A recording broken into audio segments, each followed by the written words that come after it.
Oh, you fuckers gonna be famous. Guys are looking sharp. Zach Dingy, Tony Two Capoletti. Dudes, Three Legs podcast, where we share business tips, interview experts, And travel the world. This week on Two Dudes, Three Legs. Welcome back to the Two Dudes, Three Legs podcast. I'm your host, Tony Capoletti. Zach Dingy is in Florida for the weekend. I think he's doing a little vacation, so he's not going to be joining us today. Reasonable reason. Yeah. But I am joined today by Christina Hurley, Oh, the full name. a doctor, Nah, a mother, close to doctor. Definitely Okay. a mother, yeah. a mother, the founder and heart and soul of Less Leg, More Heart, the foundation I'm currently working with to give amputees blade legs. You feel like such a good hype man. I can't believe I'm all those things. Wow, that was exciting. Are you not? No, yeah, but like to hear you say it and you have like the emphasis and the right syllable, it feels We got to just, give you your flowers. Man, I feel where like I just they're did due. push-ups, you know? Well, I'm like excited to be here with you. So, Likewise.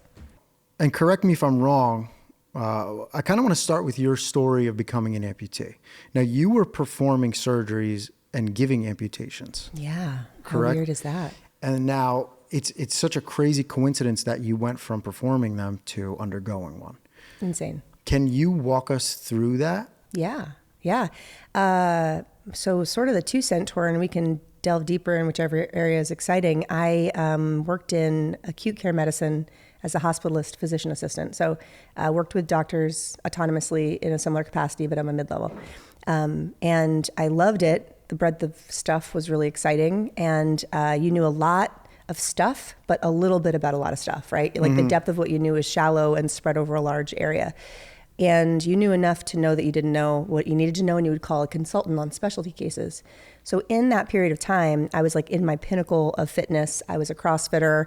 I had grown up in gymnastics, like very high level, D1 cheerleader, like all the the kind of cheer you see on the show Netflix now, not like the sideline stuff that probably people are perceiving, like competitive stuff. And all of a sudden, sort of out of the blue, like I couldn't jog. Like there would be a workout with pull-ups and kettlebell swings and a 200-meter run, and you'd repeat that a couple of times, and I would peel off the bar like way ahead, 45, 50 seconds ahead of the next athlete that was good. Wow. And they would lap me on the run, just 200 meters. That's like the long side of a track, one side of the track. And so it felt like my legs had cinder blocks. And it was weird. And like my toes would go numb. I was still trying to do 5Ks, but I'd have to like stop. And it got to a point where I had a dog and I could barely get my dog around like one block because there was a little hill at the end, because both of my calves would feel like I had a blood pressure cuff around my knees. And in the hospital, my one of my patients overnight, I worked the overnight shift, they actually coded and they needed cardiac resuscitation. And I physically couldn't get to the room. I had to sit on the floor, the nasty floor of a hospital room or a floor, because my legs wouldn't take me. And so I was like, what's going on? And ironically, my mother, who has a past that like included some choices that made her a higher risk for plaque in her arteries, developed similar symptoms in the same leg of like foot feeling heavy, calf feeling tired. If I rest, it gets better. When I go further, faster, harder, it gets worse. And it was ironic. So she ended up seeing a vascular surgeon by her referrals, and they said, you've got plaque in your arteries, we're going to put a stent in there, and it made her symptoms go away. So I'm like, well, what are the chances? And also like, can I go with her to some of these tests to figure it out? Right. So I did, and I didn't know how to advocate for her. I couldn't read the tests. I didn't have that specialty knowledge. Long story short, I transitioned into vascular surgery and ran a vascular clinic with a doctor that's now on our board for the nonprofit, and a nurse that was now 40 years. She's retired, and she's actually the lead specialist on our beneficiary relations side. So like really good people.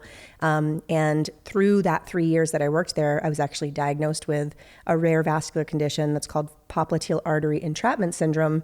That means that the way I was born, you got two heads of your calf. Somebody that's really lean, you see two big muscle peaks. Yep. There's a bundle of stuff that runs through the middle of that groove, and it's your artery that brings oxygen-rich blood down to your foot. It's a vein that brings the oxygen-depleted blood back to your heart, and it's also like a nerve. Usually they're unentrapped. They just like, they do their thing. Everything does its thing in concert. Mine sort of wove around the structures. So From working out? From any movement of my calf. Wow. Over my life. So the reason it all of a sudden presented in my like sort of mid to later 20s was because the artery, like if you grab a rake with your hands aren't going to get calloused. But if you rake an entire yard, you're going to get callous. Yes. Well, over those 2 decades, that pressure on the artery wall, which has several layers, one of which is a muscular wall, got thick to callus up from the impingement. But that actually ends up cutting off its own blood flow. Right. Wow. So that's why all of a sudden it presents, because once you get 70% or more of that vessel blocking off, that's when you get symptoms. Are you in danger of that happening in your other leg? Yeah, it's in both of my legs, and the only way to get rid of my problem, since the issue is 2 centimeters above my joint lines, is above knee on both sides. Wow. So I was literally in this position. I loved being a surgical PA. I worked alongside this brilliant surgeon, and among many of the vascular procedures that we did, we also created amputees. We did toe, leg amps, through all different levels. And I didn't know I was going to lose my leg when I took the job, but I knew that I had vascular bypasses. So I'm dealing with, perioperative and postoperative major complications, seeing the fear and the pain and the sadness and the just desperation in the patients and their families' lives who have no idea what they're about to embark in. Yeah. And also from a personal perspective, these people, most of them, are much, much older than me, much, much sicker than me, have made terrible choices in their life that have sort of led them to be in that place. And I don't identify with any of that. Right. So now I'm like on this island where I'm having to dissociate completely from my future once I get to the point where I find out I'm going to be an amputee to improve my quality of life, because I can't identify with that while I'm treating these people, or I won't be able to work. And I have to work to be able to support the medical bills. Wow. So it's like for Rock 6 and a hard months. place. Big Yeah, time. dude. For 6 months, I was numb. And it was a really wild perspective to be both in the bedside as a patient while I'm working at the bedside as the clinician. And I'm so blessed now, but it was a really hard time. Yeah. And then, so you go through that. That must have been, I couldn't even imagine going through that. A lot of wine, Anthony. Yeah. Wine will help you, right? Good for blood flow. Well, it only soothes it for a short period of time. Now, you go through all of that, and then that's not the end of your trauma. Your story is tough. You end up going through all of that, and then, to put the icing on the cake, once the surgery is done, I was very lucky when I had my surgery done and I went through my accident. I had an incredible support group to be there for me. For you, I don't believe that was the case. Yeah. So is that something you're... Yeah. I mean, I've practiced this so many times, because I really do believe that the way to come together is to share our vulnerabilities and some of the hardest parts, because everybody can see the highlight reels, but to reveal your cards in the hardest parts of your journey, the parts that you felt like a failure in, the parts that you felt like were not the best you, or didn't show the best picturesque version of what you're supposed to be. I think that's what people can relate to, and that's what people hide. And then when they hide that, it creates this disingenuous society where we don't really have that deeper connection. As a segue, and I'll answer your question, but the conversations and the relationships that I build with amputees in this community, and anybody with a disability, is like you start at such a deeper level with people, because all that superficial stuff, you don't hide in that nonsense anymore. Yes. And it's a really beautiful place to connect. That's why I love the amputee community. Right? I know. So my husband left me. I had a really hard time with dealing with my fate. I had identified my whole life as a physical person. I'd gone to school for exercise science with a minor in nutrition. I had a very, very high level gymnast, background at a D1 competitive cheerleading for elite travel teams, and went to school for the thing, and then was going to run professional corporate programs. And I had serendipitously a knee surgery that made me question, if I'm not the top physical peak of myself, I probably am not going to be able to fit this role for my life. And if I'm a childbearing person, or if something happens to me, that could be a consideration for my career. And I'm so grateful that I had that premonition, because obviously here we are. But that's what led me into studying physician assistant studies. And that's through the path of where I met my husband, now ex. We met in a pool. I was a PA. I had life by the horns. I was living large, making more money than I could spend. Brand new Jeep Wrangler for the first time in my life. I'm one of those girls. Living large. And one of my girlfriends called and said, "Hey, do you want to come to Vegas for the weekend?" And I met him in a pool party in the middle of a Las Vegas MGM's Wet Republic pool party. He knew me from the CrossFit gym, because the last time we had seen each other, we were gas mask jump roping in a CrossFit gym the week before. what on the other side of the country? And he swam up to me and he's 6'7", and so like a shadow comes over me. And he was like, are you Tina Hurley? And genuinely, my first concern was safety. Like I was like, what is, like I'm far away from home, this. And then he looked the way he looked, and I was like, well, it could be worse. And then we ended up knowing each other. So it was a beautiful journey. And honestly, it was a lot of why I stayed mentally so afloat throughout 13 surgeries in less than 3 years and recurrent terrible, terrible outcomes was because of this like budding love story that paralleled the tragedy. So in that process, I had really put a lot of vested energy into the fact that I was strong because of him. Yes. I was okay because I had him. And, you know, even though my health was failing, this relationship was budding. And so I had validity. I had these things because of. And the reason I shared that whole story was because when 6 weeks after my amputation, one day after a 1-year wedding anniversary, I came home and all of his stuff was gone from the house. That shattered me. Like I've never been outright suicidal, but I very easily can see how it gets there. For 3 weeks, I gave up. I physically, like the last little bit of carpet had been pulled, and I couldn't eat. Like I was so clinically depressed, I couldn't eat. And because I couldn't eat, I didn't have energy to get around my house. And because I couldn't get around my house, I couldn't care for my 2 dogs in a 3-floor house on 60 acres of conservation. I was calling neighbors to come help me take care of feeding my dogs under the guise of not being home. And then a friend broke in. She broke it. I was ending every call. You don't want to be seen like that. Right. When you've got ego and you've got pride, that's like some of the biggest pusher in your life, but also it's like the biggest Achilles heel. Right. And she broke in and she found me and she's like, what? I'd lost 30 pounds of muscle atrophy in 3 weeks. Oh my goodness. Yeah. So it leveled me. It was, but it also rebirthed me. And it was only through stripping away all of my safeties and all of my comforts. I mean, I had to sell my home. I had to rehome my dogs. I lived, all my stuff eventually fit into 7 boxes after I had an estate sale.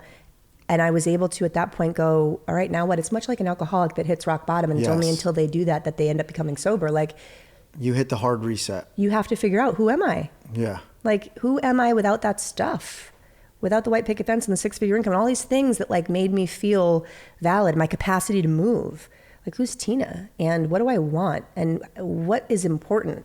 And the answer eventually, through like a really fun path, became legacy. I want it to all be for something. I don't want it to be in vain. And so I imagine that was the spark for Less Leg, More Heart, because from what I'm seeing on the outside, it's like you went through this thing and you want to make sure nobody ever has to go through that again. So can you explain to everyone how Less Leg, More Heart has a much greater approach than just providing people with one thing that they need? You always say it's a, what's the word? It's like the support advocacy system? Or? Yeah, but you say it's very general. Oh, intentionally vague. Intentionally vague. That's the term you always use, and I like that. But tell us what you mean by it being intentionally vague. Yeah, so there's a lot of people that don't fit in a box. There's a lot of things that people need that they may not even know that they need. There's a lot of things that people need that change over time. And if you're an organization that captures the data on somebody that's asking for something that they need or want at that time, without further screening or assessment of the complete psychosocial and socioeconomic evaluation of that person, how do you really know that the thing you're giving them is really setting them up for the best success? Right. And how do you also, if you did all of that stuff, provide stuff to people that's palatable, where they don't just do the whole like glaze over and it's way too much information and they don't pursue any of it? Like most of what happens in America when you're being treated for something. You go home with a discharge paperwork packet. Who's ever read that? Right. No one. And good thing, because they're half the time wrong, and because I did them and I've seen them. It's not that I did all the wrong ones. Advocating for people didn't come out right, but you know what I'm saying. I think the overarching piece is that everybody's unique, and there are so many service and good offerings and support and educations that are out there that they're like pieces of bread that are floating in the ocean. And nobody's really octopused them together. There's some organizations that have tried, and I think that we're part of the solution. I want to join together with the nonprofit and the for-profit sector to collaboratively help the population of people with any acquired ambulatory condition right now, just amputees. But the only way to do that is by embracing that uniqueness. And so I worked with a board of advisors when I first started the concept of this back in 2018. And I thought, okay, so what are the 4 main pillars of service that people need to be successful in transitioning into disabled living? Because your whole life got turned upside down. Oh, yeah. You knew how to do all the things. something happens. You're now dealing with the trauma and the grief of now transitioning your identity at the same time that you're having to relearn to do everything and figure out where all the resources are. And maybe you're on pain medication and you have other associated losses. Maybe on your motorcycle, your wife died on the back of the thing, or maybe your husband had just you have such multifaceted trauma that you're just trying to process that the last of your energy is not going to go toward finding resources. You're just going to suffer in silence. Right. It's like you need to be provided that. Yeah, exactly. And you need to be told what it is that you need because you don't know when you're first starting. Right. So our organization figured out mentorship advocacy kind of education was really, really important. Let me link you to people that are like you and families. Like if you're a mother of someone, let me link you to another mother of someone so you don't feel alone. Right. Educate you about certain resources or different processes, or let me explain that test result to you so it doesn't feel like you are not an active participant in the care of the direction of your care. And then the other piece was how do we provide them with stuff, intentionally vague, that allows for the expansive nature of the items that would improve their wellness? Well, we'll just say fun holistic approaches to care. Yeah, that's a big enough umbrella, right. Which really is just gym membership, supplementation, adaptive recreation modifications, entry fees into an adaptive program. Maybe it's extra PT therapy sessions or holistic counseling, anything. Right. Anything that's going to improve You could their tell health. me that you want a pool cue because it reminded you of that time grandpa persevered through that big thing in the World War, and that gives you hope. Right. I'm going to get you a damn cue ball. Because every other approach is this is what we do. This is going to work for everyone. And then it doesn't work for anyone. Yeah. And then we also do funding for home services when people can't get the things they need from local services. So we like to utilize vocational rehabilitation we want to provide funding from the avenues that are already doing it well, and then reserve the donor funds that we've received to fill the holes in their care. And so it's obviously kind of complicated. I have an incredible team of clinical staff trained people in the organization that run through about an hour conversation where we really do go through a beautiful conversation and question and answer that's much like when you first meet a doctor or a specialist for the first time, but a lot better and more thorough, where we really dig in. Who is your biggest support? What are your biggest challenges right now? What are your current goals? Tell me your height and weight. What is your home structure like? Is there any things in your bathroom? How do you shower? How are you driving? Are you You're looking for issues to solve. We're taking every rock and pulling it and looking underneath it. At the end of that, we screen it to go, all right, where on the life cycle of disability is this person? Are they preoperative? Are they just in the hospital? Do we need to expedite their services because this is the best moment of augment that we can change their course?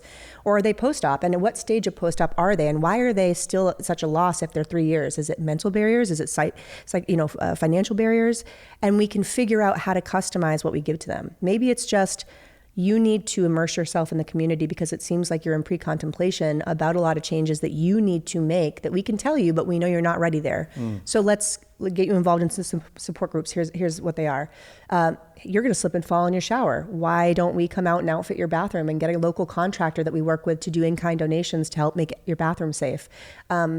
We basically customize the award that we give them. And then our team follows up at 1, 3, 6, and 12 months the first year and every 6 months after that. So we are with them like a barnacle through the tide, the whole way. That is the greatest approach I've ever heard of anyone trying to help anyone else. I mean, there's nothing you're not hitting on.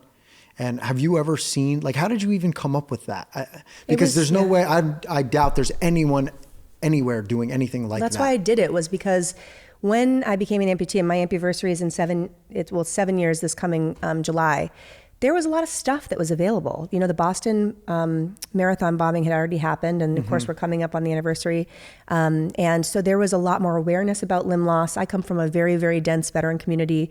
My family's all veterans. There was a lot of limb loss that I'd seen. I'd been exposed to the Adaptive Training Foundation, where people that had amputations came from all over after that.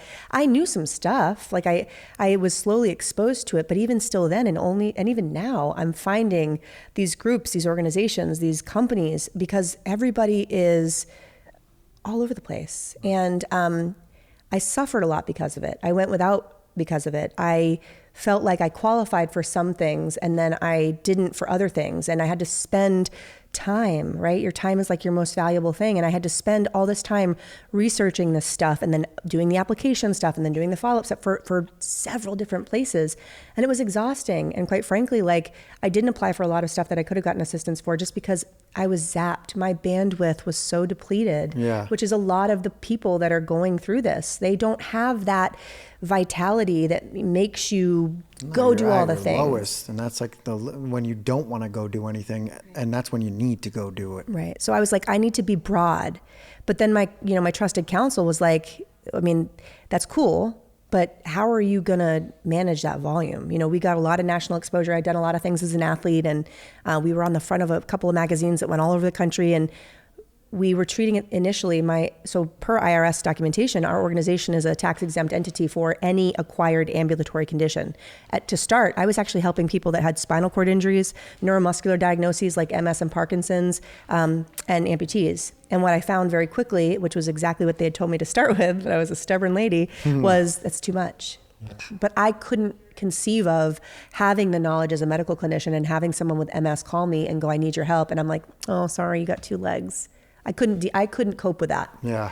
But I had to narrow my inclusion criteria to amputees because in order to do it effectively and with excellence, I needed to keep up our supply with our demand. And it's always a struggle, but eventually that is the vision that we grow to have a neuromuscular sector, a spinal cord sector to help supplement what's already out there. I feel like spinal cord's a little bit further along than we are, Dana Reeve Foundation, all these other places. But there's a lot of folks in the neuromuscular community also that need help. And so as this ball grows and as this vision gets bigger, and quite frankly, the funding for it getting bigger, because the only limitation is funding. If I could hire an executive director to do the business side better than me, and if I could hire people to do my clinical side, and we could put ourselves into 12 trauma centers, we'd be fine. Right. But it's like, there's so much to learn, right? But it's that's the reason. It was through my own suffering. It was like, how do we encompass all of it? It's incredible. So with all that being said, money is the issue. Yeah. And that's the one part in this where I feel like I can help, and that's what I'm going to do. So with that being said, visit my donation page. This is a little call to action. Because the only way that we can help on the outside of this great foundation that it blows my mind what you're doing and the way you speak so eloquently about it. Like it's not a big deal. It's like, I feel like that's how care should be in America for everything. Well, I think it's humility. I know that I had the idea because of the struggling that I went through. I created the concept, but it's honestly because I'm repaying the kindness and the love of my community, of my family, of the people that kept the pieces together. Right. And I feel a debt to pay that forward. That's exactly how I feel. But but the other piece of that is like, if we don't take accountability for the service that we can provide with our skills and our knowledge to our community, then what are we here for? Right. I mean, what does your life mean? You may not be in history books and you may not be a politician and all these other things, but like, what was it all for? Why did you wake up every day? Why did you brush your teeth every day? Like why? And people don't pause to think about that. That's why we talk about that a lot on this podcast. And like Zach's big, Zach, who's not here right now, his mission, we call it, because he's mission over commission, is to get people out of the rat race so they can focus on things like that actually have real meaning rather than just waking up every day and struggling to survive. But it takes intentional time. Like there are not many people that wake up and the first thing that they do is like connect with themselves or sit and do like a meditation or, journal about like what's the most important thing today and actually make the priority that most important thing is actually like self-care or presentness. Like I can't tell you how many times I've waited in a line at Dunkin' Donuts because I probably have a problem with it because I'm a mom and I need caffeine, but no one has eye contact. Nobody talks to each other. There's no camaraderie. Like I'll intentionally stand too close to somebody, give them a smile. People always think I'm trying to sell them something. It's but like shock just to be people. Present. For yourself and your community. I practice that a lot. And I think a lot of people should do it, but it's weird. It's like this numbness that everybody has. And I think it's attributed to the rat race lifestyle that we are all living. Well, people have abused it. It's like there's sales and people try to sell you stuff. And there's all these ulterior motives just being an amputee. We didn't know how much money they made on us. Like the agenda behind people's intentions are never clear until they become clear. And so Right. you're always leading in with like a skeptical heart instead of like an openness to the things around you. You become a little bit hardened and calloused. And that's the biggest challenge that I've had to have on this journey is how do I maintain a tenderness and a compassion and an openness and a vulnerability to being hurt when I feel like I've exceeded that capacity before. And that's a journey that you just continue on with, you know? So other things I want to talk about real quick, Yeah. because that was all beautiful. We're out here for the Levitate Test Run. Yeah, welcome. You brought like some warm weather. Yeah, It's 84 I totally degrees brought in it New with me. Hampshire. New Hampshire. Yeah, that some of the other crew had like a maple syrup and apple pancakes today or something, like really hitting it authentically. Yeah. What are your thoughts going into this event, and what are your expectations? Tell us about what you're thinking. Yeah, you know, I feel really lucky that the universal power, interventional divinity, whatever it is, you know, led me to connect with an amputee down in Texas that connected me with Lasse, that connected me to you, that like, I mean, that was the nidus for all of this. We've got a room full of people passionate about helping people and all working together on an initiative from all over the world, actually. I mean, that's so rare. I feel like, I guess the first thing is just so blessed, honored and humbled that this happened. It's such a beautiful thing. And I'm excited, you know, I'm excited to meet these people that I've seen remotely and to like look them in the eye directly without a screen and blue light and to watch the lives that are changed. You know, I remember when I got a leg that moved well for the first time, or a blade that, you know, was not a regular leg and it wasn't a Levitate blade, but not as good as it. But the world of possibility that opens up, and I'm really excited to just watch that joy, that like childlike wonderment that lights up in people when they recognize that all the self-limiting beliefs that they had, or the boxes that people have put them in because Just of shattered. Yeah. And it's like a palpable moment. It's like you see that thing, and sometimes there's tears, and sometimes there's wahoos, and like I'm jazzed. I haven't missed a test run yet because maybe I did miss one. But I think it was a smaller one. Somebody didn't notify me about it. I would have been there. It's just those moments are you'll never, it's like a marriage. It's like you introducing Mr. and Mrs. That quick moment of capture that's less than 5 seconds is happening to several people. And then also because of our collective efforts, Levitate making the product and helping us with some of the tech stuff, you putting out the content and being an amazing influencer and fundraiser, and us also helping to facilitate it, and some of the other ambassadors, we're going to be able to give some running blades away. So like having people come try it is so cool. People travel all over just to get that freedom and that sense of movement. And then imagine that you get to try a thing and then you can't have it right away because you have to raise money, which isn't unattainable. They only sell it for $2,000. Right. We're not only providing a platform for them to fundraise for themselves or others, but we're also, because of the fundraising, giving them that leg, and to have a hand in participating in the collective effort for that. It's so cool. And I'm also really excited that my son's going to be there. He's 2.5. And, you know, you as a new parent, like your adversity becomes their advantage, and having them grow up in a community that's humanitarian and philanthropic and camaraderie-esque, for lack of a better word. I'm really honored that trial and tribulation has created that sort of triumph in the direction and the narration of his life. It really is beautiful, all the amazing opportunities it has shined onto my life and the people it's put me around. And I got to say, this is probably one of the most proud things when I go to bed at night and I think about what we're able to do through the community we've created. It's like, it's unreal. I'm just so excited for the future and what it holds at this point. Especially for Saturday. Yeah. Because that camaraderie, it feels like you already understand what it's going to be. And it's exactly everything you're saying. If you feel that you're part of this community, or you want to be part of this community, why don't you reach out to us, and you can become a peer-to-peer fundraiser as well.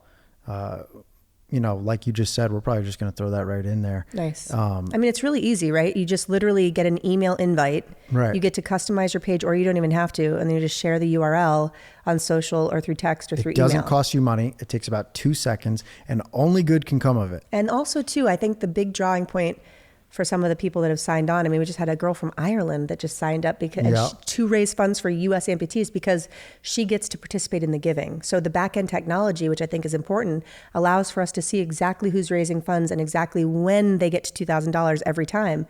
When they do, they get to actually be called in, or physically or, you know, remotely present, to be part of that journey. And I think that's a good community bonding piece, and why it's a little special and different of a fundraiser.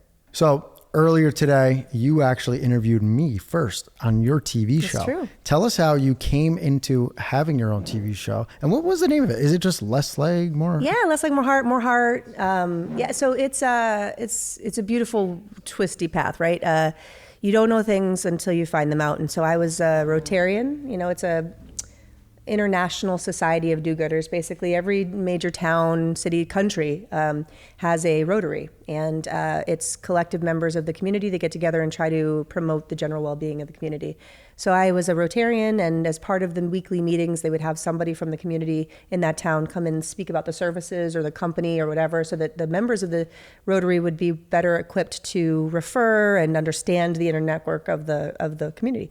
So one guy came in and he ran an access TV studio, and he was talking all about how these city access TV studios are funded, and educating people about that, like a percentage of every major streaming and cable or Xfinity or Comcast, they pay a percentage to the local access TVs in order for them to have spots where they can plug into the system. Mm-hmm. Those percentages go toward funding the state recreation coverages, like, you know how like towns cover their football or their state politics or their city politics.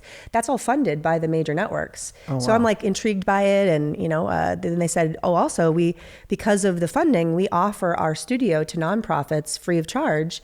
And we're looking for someone to fill that seat. We want some content for the community. And it's also a cross-referenced community. So every cable TV channel, they all are linked together on a major platform. So you can make content at one of these places for free as a nonprofit, and they can disseminate it to all the cable TVs. That's correct. So what a good resource to take advantage of. I know, I'm sitting there and, the background of my life, like I went to school for communications. I wanted to be literally like my dream job when I was growing up was I wanted to be the next Katie Couric when she was at that time not even near the point where she is now, like and exiting, but circumstances happened in my life that I haven't actually touched on ever on set that derailed that and ended up going into a different direction where I pursued exercise science. And I've always loved just people, like talking to people, and I didn't know about the camera piece. But at that point, when this came up about 2 years ago, I had already had like 4 years of public speaking under my belt. I had done some pretty big speaking engagements. And so the nerves of like talking were kind of out of my system. Right. It took a bit, it's not normal. It doesn't feel comfortable for a while, right? I was uncomfortable for about a year. Yeah. So, but that was largely shaken out. And also like, it was always about my story and about the nonprofit and about the person and their story that I brought on. And so like the pressure, I wasn't presenting a major case study to a team of collegiate scholars that I knew would know that I was BS or whatever. Right. So it was, there's no way to go wrong. Right. And so I went in, and they're wonderful, and they've been super flexible. And I brought on people. My first show ever was Scott Rigsby, who's the first ever bilateral amputee to compete and complete the Hawaiian Ironman. He wrote the book Unthinkable. He's a personal friend of mine. So he like came up for that, which was like so cool. I've had Boston Marathon bomb survivor on there talking about service dogs, all the way to like community, companies that I think are making good stuff, or companies that are coming from across the country that like make a thing that our demographic should be aware of, or stories of inspiration. Like it's kind of a platform that I can do whatever I want with. Right. And the selling piece of it was I'm the producer. So I get their studio and I get rights to the content.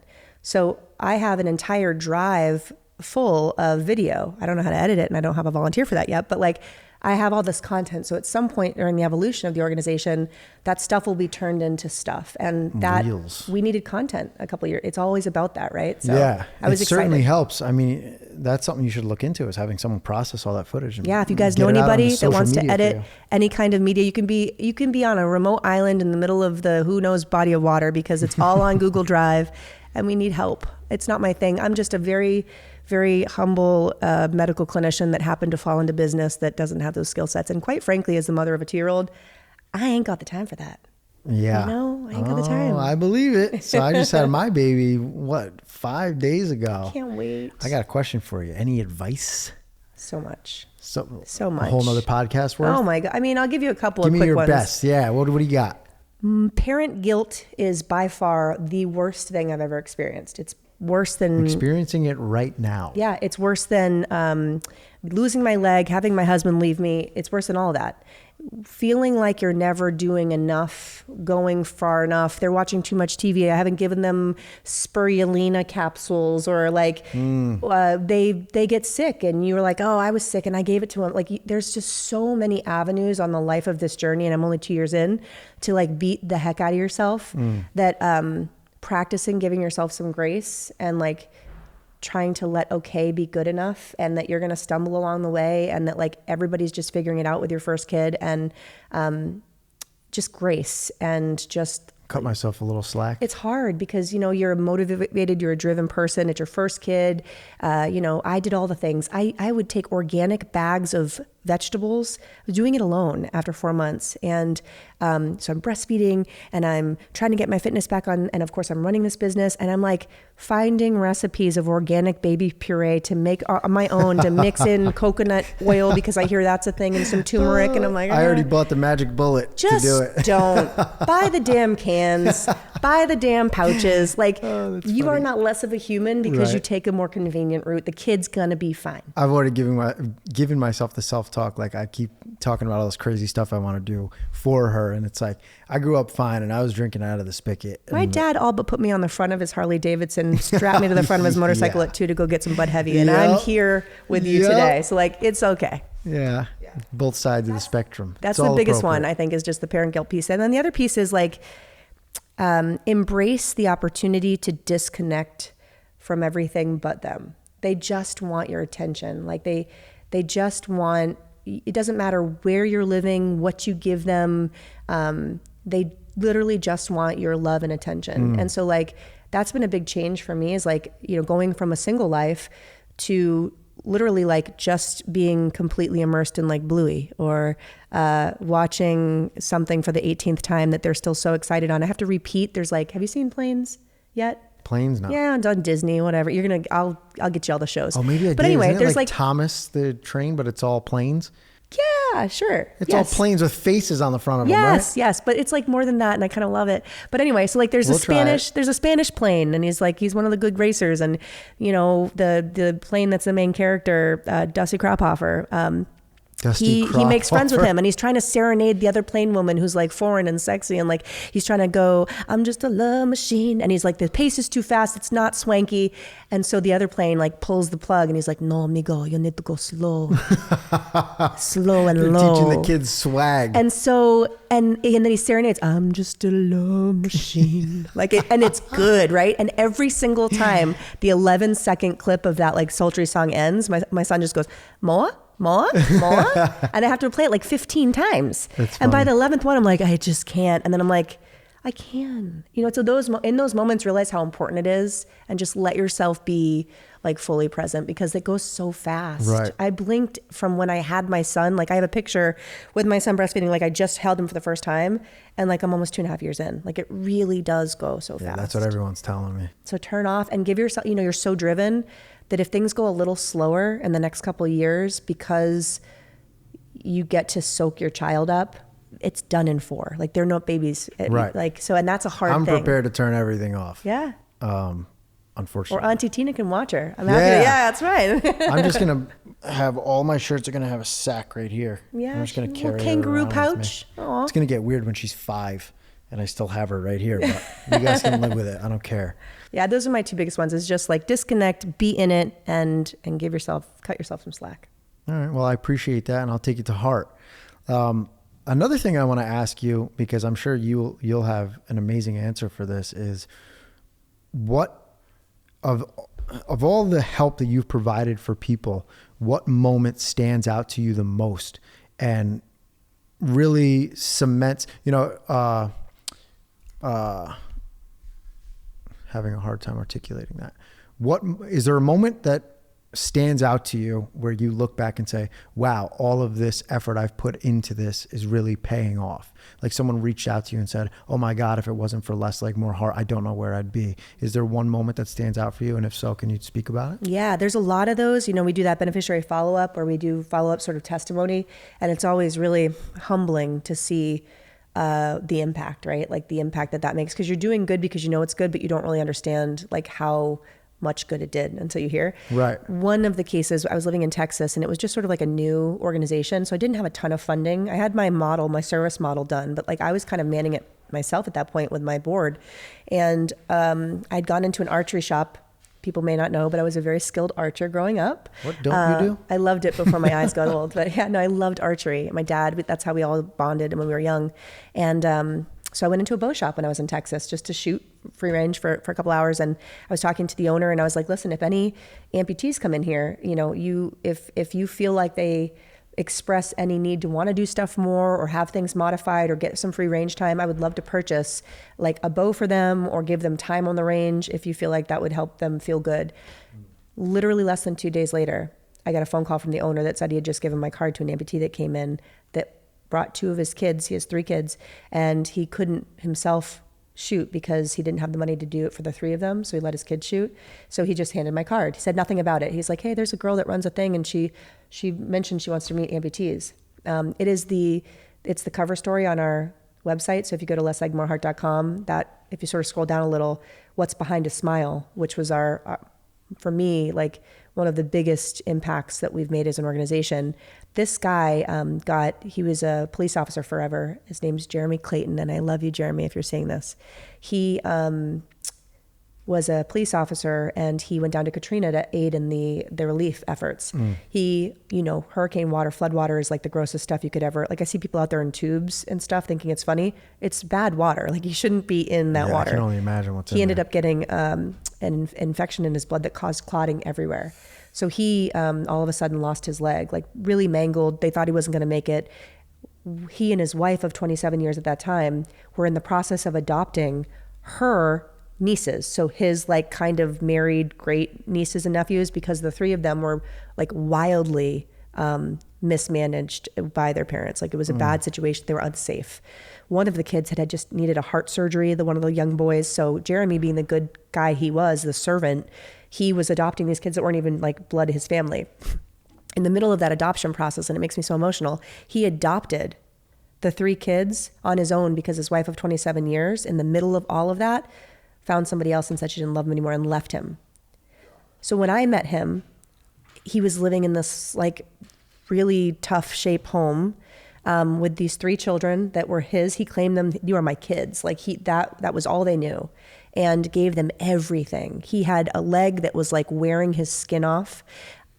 He didn't have money for groceries. His home was in destitute. He didn't have a vehicle that was reliable. He had a bill that was about to be, his gas and electricity was about to be turned off. Like he was literally at a point where everything was about to be lost. And like probably the human services were going to come get the kids. Like it was, but they had such love for each other. And despite all of that craziness, he was still managing to try to get them out so that they could feel like kids to go shoot. Like, what? So I'm like bawling on this Zoom call with this guy. I'm like, I didn't know. I just called him because I thought he wanted some range time. So I'm like, hey, Jeremy, my name's Tina. Walked into a storm. Yeah. And I'm like, and then, what is it that you need? Oh, it would be really cool to have some range. I am so, so grateful. Thank you so, so much. And I'm like, oh yeah, but I'm not done with you yet. So I got a lot of other questions for you. And it was in that process of the Q&A of our intake that I was like, what? Like, there are so many other things that you need help with. And so we were able to like keep his lights on. We actually worked with an auto company that got him a reliable car. We worked with another financial fraternal organization that got donations of gift cards for groceries. We got a whole truck full of groceries to his home, did house modifications. We worked with the mayor of the city to get school supplies for all the children for that semester. We got him to a prosthetist. I personally drove him there, got him a new leg. And, he still has a really hard time. That's not a circumstance that you're going to be able to fix really, Right. It's a chronic need, but he's still out there. He's still struggling and fighting every day. But that act, self-reported, like we've cried together, but like, I didn't know every morning when he woke up, he was like close to pulling the trigger. And the only reason he couldn't do it was because those kids would have nothing. Right. Imagine that the only reason that you are alive is because you need to shelter other people, but you wish you were dead. That is a hell that I hope to and never the only experience. reason he didn't do it and go that direction was because somebody extended a hand. And it doesn't matter that it was me. It's just that like the course of events that led him to be in a place where he was able to make a connection was such a beautiful thing to be part of. I love him and his family. I send them messages all the time. He's a great hobbyist. He made this, he's very religious, and he made me this horseshoe cross, and I've carried it from Texas to Chicago to Wisconsin, now to New Hampshire, and it sits right on my wall when I leave the door, and every day I leave the door I touch it, because it's the concept of you never know who you're going to touch. Right. You made me cry. I'm sorry. Oh, but I love you, Jeremy. He's such a good guy. That's an incredible story. And it really validates the way that Less Leg, More Heart functions. That's the type of holistic approach that you need to actually help people, rather than just, here's a leg, good luck. Right. And they always still need help. So it's your job's never done. And everybody has the ability to participate in it. Whether you give money, you give your time, you make a damn casserole. Don't wait for people to ask for help. Right. Just bring the food, do the thing. Yeah. Because people don't ask. It's hard to ask. And it was very hard for him to ask. And that's why he got so far. But watch the video on our website. It's really beautiful. That is beautiful. My God. You got me. You got a little something here. Yeah, I know. It's going to go for a bit. I don't think about him in that way often, because it really is. Imagine you're on that call with this person, and the only person they've dipped their cards to is you. And you're oh my, thank God that we came together. Thank God that or whatever, that he was strong enough to actually show that he needed stuff and answer my question. He could have said he didn't want to answer. Right. And the only person that would have suffered would have been those kids. Right. So, recognizing your vulnerability and the strength in that, and letting people help you. It's so hard, but you have to let people help you. It is tough to do that.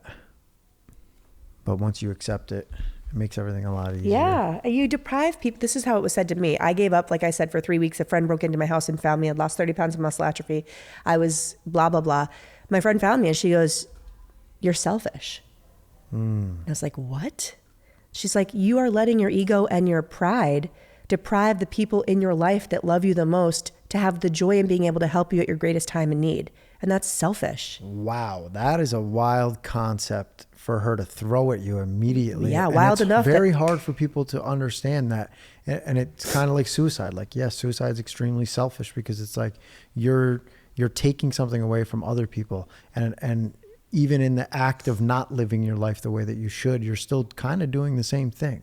And it's true. It is kind of selfish. But it was the tough love I needed. Not everybody, and suicide is selfish is a tough thing. You could see it through that lens by some family members, but man, I've worked real close with people that are there, and it's that selfishness is not really the way that they are. It's the pain is, they feel like they're they feel like they're doing a service actually to their loved ones, because they are too much of a burden. And so it's actually true too. It's actually a selflessness that's promoting it. But I see the way it feels in the light of other people.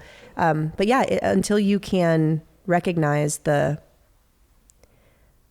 greater good to push through, I think it can just get really mucky. And being able to give people tough love is important. Not everybody's ready for it, but when you see the opportunity, sometimes you need a good noogie, Yeah. Just get out of your own way. I grew up all tough love. Yep. 4 brothers. Well, and look at you because of it. I will end it with this. At the end of the day, what is your message to everyone out there?